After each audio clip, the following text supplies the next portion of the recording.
সমাজ আলেমরা ইমান নষ্ট হবে, আমার নষ্ট হবে। আমার লাগাতে জানেন একটা আছে গীবতের কারণে আলেম গীবত করলে সব ধ্বংস হয়ে যাবে। আল্লাহ তুমি হেফাজত করো, সবাই আমিন। আলেমকে আল্লাহ পরীক্ষা করে, ঠিক নেই? কারণ আলেমও তো কোনো নবী নয়, মাসুম নয়, গুণ হইতে পারে, তওবা করতে পারে। আল্লাহ সবাই মাফ করো, সবাই বলে আমিন, সবাই বলে আমিন। আলেম বিদ্বেষে আমরা হবো না। আলেম বিদ্বেষে হলে ক্ষতি কি বলবো? আল্লাহ নবী সাল্লাল্লাহু আলাইহি ওয়াসাল্লাম قال الله تعالى হাদিসে কুদসি, যে হাদিসটা হলো কোরআনের পরে স্থান, এবং হাদিসটা বুখারী শরীফে আছে, মান আযালি ওয়ালিয়ান ফাকাদ আযানতু বিল হারবে। যারা নবী রাসূল আলেম ওলামা তাদেরকে কষ্ট দেয়, আল্লাহ কয় আমি তাদের বিরুদ্ধে যুদ্ধ ঘোষণা করিলাম। কি বললাম? আলেম বিদ্বেষীর সাথে আল্লাহ তাআলা যুদ্ধ ঘোষণা করেছে। সর্বজনে যারা আলেম বিদ্বেষী, নবী বিদ্বেষী, সাহাবা বিদ্বেষী, ওলি বিদ্বেষী, এদের বিরুদ্ধে যুদ্ধ করবে কে? আল্লাহ। আল্লাহ। আল্লাহ যদি যুদ্ধ ঘোষণা করে, আপনি আল্লাহর সাথে পারবেন? পারবেন? আল্লাহ যুদ্ধ ঘোষণা করলে আপনি কিভাবে ধ্বংস হইবেন আপনি টের পাবেন না। আল্লাহর বাহিনী তো সবসময় দেখা যায় না। দেখা যায়? ফেরেশতা দেখা যায়? কোন সময় দেখা যায়, কোন সময় দেখা যায় না। নমরুদের মারি ফেলছে লেগড়া বসা দি, ফেরাউনের মারি ফেলছে পানি দি, আবু জাহালকে মারি ফেলছে নাবালের ছেলে দি, মুআযার মুআব্বাস দি, আবরাম বাদশাকে মারি ফেলছে আবাবিল ফাঁকি দি, অনেক কাফেরকে মারি ফেলছে বল্লা দি, অনেক বেদিন আলেম সাহাবী বিদ্বেষীকে মারি ফেলছে পাগলা কুত্তা দি। আর কিছুদিন আগে একটা সরকার গেছে, তারা আমাদেরকে যে অপমান করছে এটা বাসায় রক্ষা করা যাবে না। আমরা আওয়াজ করতে গেলে ডানে তাকাইতে হয়, পুলিশ আছে, গোয়েন্দা আছে, রাস্তায় দৌড়ে লয়ে যাবো, ঠিক নেই? আমরা স্বাধীনভাবে আওয়াজ করতে পারি নাই। আমাদের কাউরি মাদ্রাসাকে বলা হয়েছে জঙ্গি প্রজনন কেন্দ্র। আমাদের কোরবানির ছুরি কেটেছে, এটা জঙ্গিবাদের অস্ত্র। কোরবানির ছুরি এটা বড় অস্ত্র। আমাদের চামড়ার দাম কমে দিচ্ছে, যেন মাদ্রাসার বডির অস্ত্র হয়ে যায়, ঠিক নেই? এবং আমাদেরকে বলছে জঙ্গিবাদ। আরে বলে আমার দাড়ি টুপি দেখলে কি জঙ্গিবাদ? আমাদেরকে বলছে রাজাকার, আমাদেরকে বলছে তালেবান, আমাদের বলছে পাকিস্তানি, আমাদের বড় হুজুর আমার ছবি তাকে বলছে তেতর হুজুর, ঠিক বলেন? আরে বলে আমার কোনো প্রতিবাদ করে না, যা বলছে সহ্য করছে, এরা নিরীহ, এদের কোনো অস্ত্র নাই। এই 15-16 বছর এদের অত্যাচার আরে বলে আমার সহ্য করছে।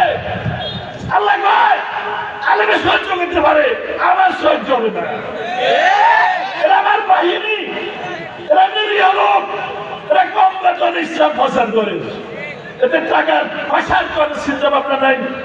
এরা নিরীহ লোক, এরা নায়েবে রাসূল, এরা নবীর ওয়ারিস, এদেরকে বানানো জঙ্গি, এদেরকে বানাইছে গভর্নমেন্ট বোকা, এদের গায়ে ভাঙি দিবে, হাত ভাঙি দিবে।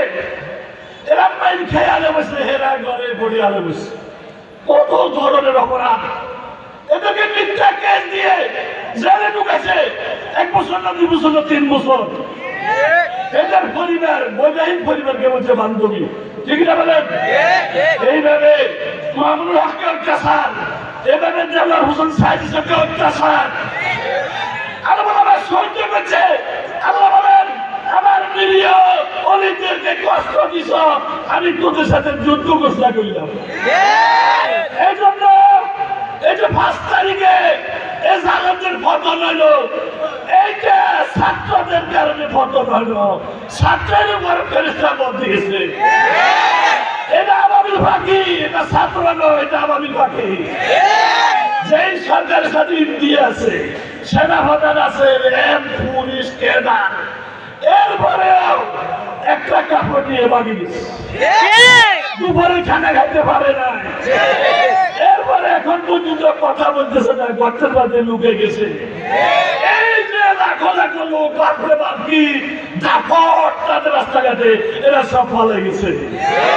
এরা আমরা হয় নাই আলেম ওলামার বদুয়ার শিকার। খবরদার আগামীতে যে সরকার আসবেন আপনাদেরকে বলতেছি অতীতের সরকারের মতো আলেম বিদ্বেষী হবেন না, আলেম বান্ধব হবেন। দেখবি আলেম বিদ্বেষী হবেন না, আলেমের মহিবিন হবেন। বলেন বলেন আলেমকে ভালোবাসবেন না আলেমকে গালি দিবেন? আলেমকে ভালোবাসবেন না গালি দিবেন? যে সরকার আসবে যেন আলেমকে সাথে নিয়ে চলে, আলেম ওলামার পরামর্শ চলে। হয়তো আলেমকে ক্ষমতা বসান, এটা আমরা বলবো ইসলাম রাষ্ট্র হবে। আর যদি কোনো কারণে পরিবেশ হয় না বলেন এত সকালে বাংলাদেশ লাভবান হবে না, এভাবে যদি বলেন কমপক্ষে এমন সরকার ক্ষমতা আসতে হবে যারা কোরআন সুন্নাহকে ভালোবাসে, আলেম ওলামাকে ভালোবাসে, আলেম বিদ্বেষী না হয়। ঠিক নেই? কে কে আলেম ওলামাকে ভালোবাসবেন? কে কে আগামীতে কোরআনী শাসন চান? কে কে আগামীতে বাংলাদেশ ইসলামী রাষ্ট্র চান? কে কে বাংলাদেশকে আফগানিস্তান চান? হাত তোলেন। আল্লাহ এই সরকার যাওয়ার সময় বলছে আমরা যদি ভাইয়া যাই এই দেশ তালেবান হয়ে যাবে, এই দেশ কোরআনী শাসন হয়ে যাবে। আল্লাহ তাদের কথা মতো আগামী দিনে বাংলাদেশকে আফগানিস্তান বানাই দাও। তাদের কথা মতো এই বাংলাদেশকে কোরআনী শাসন বানাই দাও। আল্লাহ তাদের কথা মতো বাংলাদেশে ইসলাম রাষ্ট্র চালু করিয়া দাও। আমিন।